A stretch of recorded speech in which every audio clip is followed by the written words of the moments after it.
முனீஸ்வரன் ஏவலாக மாற்றி விடுவாங்க. அப்படி பார்க்குறப்ப ஒரு சில குடும்பத்தில் நீங்கள் எடுத்துக்கிட்டீங்கன்னா கணவன் மனைவிக்குள்ளே மனைவிக்கு முனீஸ்வரன் இறங்கியிருக்கு, கணவனுக்கு முனீஸ்வரன் இறங்கிட்டு அவங்க குடும்ப வாழ்க்கையில் ஈடுபட விட மாட்டாங்க. அதே மாதிரி எடுத்துக்கிட்டீங்க அப்படின்னா அந்த குடும்பத்தை பிரித்து வச்சிரும், சண்டை சச்சரவாகும். அதே மாதிரி பிள்ளைகளை பார்க்க மாட்டாங்க, கல்யாணம் பண்ணாலும் குடும்பம் நடக்காது. முனீஸ்வரன் எதனால அந்த குடும்பத்துக்கு ஏவி விடுறாங்க அப்படின்னு நீங்கள் பார்த்தீங்கன்னா முழுக்க இது சொத்து தகராறு, மண் சம்மந்தப்பட்ட பிரச்சனையில் தான் இதை ஏவி விடுவாங்க. அப்படி இல்லை அப்படின்னா காதல் தகராறு.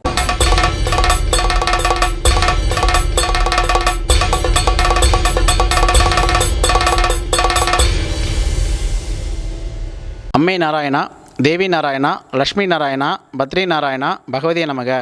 இந்த பதிவு முனீஸ்வரன் ஏவலாக மாற்றி விடுவாங்க. அப்படி பார்க்குறப்ப ஒரு சில குடும்பத்தில் நீங்கள் எடுத்துக்கிட்டீங்கன்னா கணவன் மனைவிக்குள்ளே மனைவிக்கு முனீஸ்வரன் இறங்கியிருக்கு, கணவனுக்கு முனீஸ்வரன் இறங்கிட்டு அவங்க குடும்ப வாழ்க்கையில் ஈடுபட விட மாட்டாங்க. அதே மாதிரி எடுத்துக்கிட்டீங்க அப்படின்னா அந்த குடும்பத்தை பிரித்து வச்சிரும், சண்டை சச்சரவாகும். அதே மாதிரி பிள்ளைகளை பார்க்க மாட்டாங்க, கல்யாணம் பண்ணாலும் குடும்பம் நடக்காது. இந்த மாதிரி முனீஸ்வரன் இப்படிலாம் தாக்குவாரா அப்படிங்கிற மாதிரி ஒரு விளக்கங்களை தான் இந்த பதிவில் நீங்கள் பார்க்க போகிறீங்க. அப்போ நீங்கள் எடுத்தீங்கன்னா முனீஸ்வரர் 100க்கு மேற்பட்ட முனீஸ்வரர்கள் இருக்காங்கய்யா. அந்த 100க்கு மேற்பட்ட முனீஸ்வரரில் இவர் ஒரு வகையான முனீஸ்வரர். இவரை நீங்கள் பார்க்குறப்ப ஏதாவது ஒரு மந்திரவாதிய துணையோட மட்டும்தான் அந்த குடும்பத்துக்கு கெடுக்கிறதுக்கு இந்த முனீஸ்வரர் அனுப்பப்படும். அப்படி நீங்கள் எடுத்துக்கிட்டீங்க அப்படின்னா இப்போ ஒரு கணவன் மனைவியாகி ஒரு குழந்தை இருக்காங்க அப்படின்னா அந்த பொண்ணு மேலே இந்த முனீஸ்வரர் ஏவிடுவாங்க. அந்த பொண்ணு உடலுக்குள்ளே போய் இந்த முனீஸ்வரர் தங்கிடுவார். தங்கிட்டாருன்னா அந்த பொண்ணு சமைக்காது, குடும்ப வாழ்க்கையில் ஈடுபடாது, புருஷமாடி சந்தோஷமாக இருக்க மாட்டாங்க, வீட்டில் சண்டையாக இருக்கும், முறைக்கும், வீட்டுக்காரன் தூக்கி போட்டு அடிக்கும். இதெல்லாம் நடந்துகிட்டு இருக்கு. அப்படி நீங்கள் பார்க்குறப்பங்க அந்த முனீஸ்வரன் எதனால அந்த குடும்பத்துக்கு ஏவி விடுறாங்க அப்படின்னு நீங்கள் பார்த்தீங்கன்னா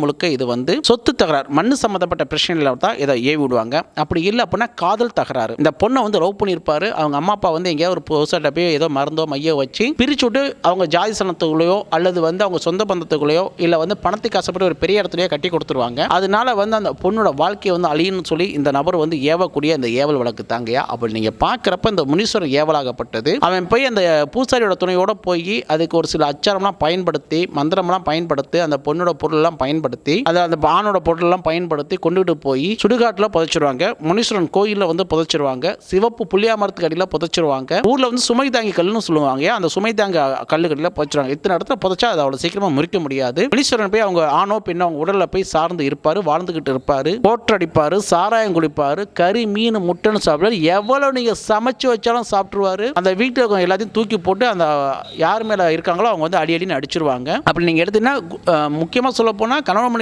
மனைவி சந்தோஷமாக இருக்கக்கூடிய குடும்ப வாழ்க்கை முழுமையாக கெட்டு போயிடும். அப்படி நீங்கள் எடுத்துக்கிட்டீங்க அப்படின்னா இந்த முனீஸ்வரனோட தாக்கமாகப்பட்டது அவன் என்ன போய் கோரிக்கை வச்சிருப்பானா, அந்த குடும்பத்தை நீ அழிச்சிட்டு வந்துட்ட அப்படின்னா உனக்கு ஒன்று ஜோடி கடா வெட்டுறேன், 2 ஜோடி கடா வெட்டுறேன் அப்படிலாம் வேண்டிக்குவாங்க. வேல் அடிச்சு வைக்கிறேன், உனக்கு சுருட்டு வாங்கி வைக்கிறேன், சாராயம் வாங்கி வைக்கிறேன், உனக்கு துணி வச்சு நான் உனக்கு நிறைய மாலை மரியாதை செய்கிறேன்னு சொல்லி அவங்க ஒரு கோரிக்கையை வச்சு அந்த பூசாரி மூலமா அந்த கெட்ட பிரயோகத்தெல்லாம் பண்ணி அந்த குடும்பத்தை அழிக்கிறதுக்காக இன்னைக்கு பல மாநிலங்களில் பல மாவட்டங்களில் இந்த செய்வன தோஷம் நடந்துகிட்டு இருக்குது. இது மூலியமாக பாதிக்கப்பட்ட எந்த குடும்பத்தினராக இருந்தாலும் சரி, எந்த பக்த கொடிகளாக இருந்தாலும் சரி, எந்த அன்பர்களாக இருந்தாலும் சரி, அனைவரும் வாங்க நமது ஆலயத்தில் இதை முறித்து உங்களுக்கு நிரந்தரமான தீர்வு நமது ஆலயத்தில் அளிக்கப்படும். உங்களுக்கு நிரந்தரமாக சரி செய்து தரப்படும். இது மூலியமாக எந்த குடும்பத்தில் யார் பிரிஞ்சிருந்தாலும் சரி, யார் கஷ்டப்பட்டு இருந்தாலும் சரி, யார் இந்த பிரச்சனையில் மாட்டிக்கிட்டு இருந்தாலும் சரி, நமது ஆலயத்துக்கு வாங்க. நமது ஆலயத்தில் அந்த முனீஸ்வரர் யார் உடலில் சார்ந்திருக்காரோ அவங்க உடல் இருந்து ஒரு முனீஸ்வரர் முழுமையாக அகற்ற முடியும். அகற்றி அந்த பொண்ணுக்கோ அந்த பையனுக்கோ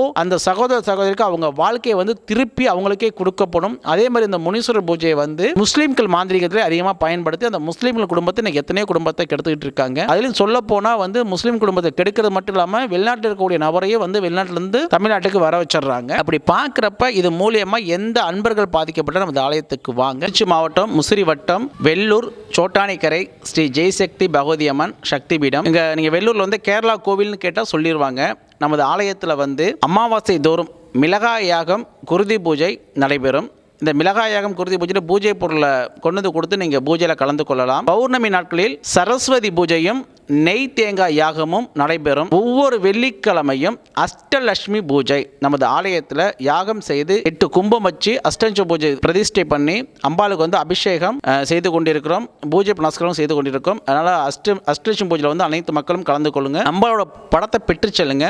பிரம்ம முகூர்த்த பூஜை வழிபடுங்கன்னு சொல்லியிருக்கேன். அதில் பில்லி சூரியம் ஏவல் எதுவாக இருந்தாலும் நீங்கள் கவலைப்பட வேண்டாம், அம்பாள்கிட்ட வைங்க. அம்பாலே வந்து உங்களுக்கு மிகச்சிறந்த குரு, அதனால வந்து அம்பாலே வந்து உங்களுக்கு வந்து நிவர்த்தி பண்ணி கொடுத்துருவா. எந்த பூசாரியும் நம்ப வேண்டாம், எந்த மந்திரவாதியும் நம்ப வேண்டாம். நமது ஆலயத்துக்கு வாங்க, அம்பாலை நம்பினால் போதும். நமது ஆலயத்தில் வந்து உங்களுடைய அனைத்து வகையான பிரச்சனைக்கும் ஒரு நல்ல தீர்வு. நமது ஆலயம் சோட்டானிக்கரை ஸ்ரீ ஜெய்சக்தி பகவதி அம்மன், பெல்லூர், கேரளா பகவதி அம்மன் கோவில், திருச்சி மாவட்டம். தயவு செய்து கெட்டது கேட்டு யாரும் வர வேண்டாம். நமது ஆலயத்தில் வந்து கெட்டது நாங்கள் செய்து தர மாட்டோம். அம்பாலை வந்து தரிசனம் செய்து போங்க. உங்களுடைய பிரச்சனை அனைத்து அம்பாள் தீர்த்து வைப்பா. உங்களுடைய வாழ்க்கையை உங்களுக்கே அம்பாள் வந்து திருப்பி கொடுப்பா. அம்மை நாராயணா, தேவி நாராயணா, லட்சுமி நாராயணா, பகவதி நமக.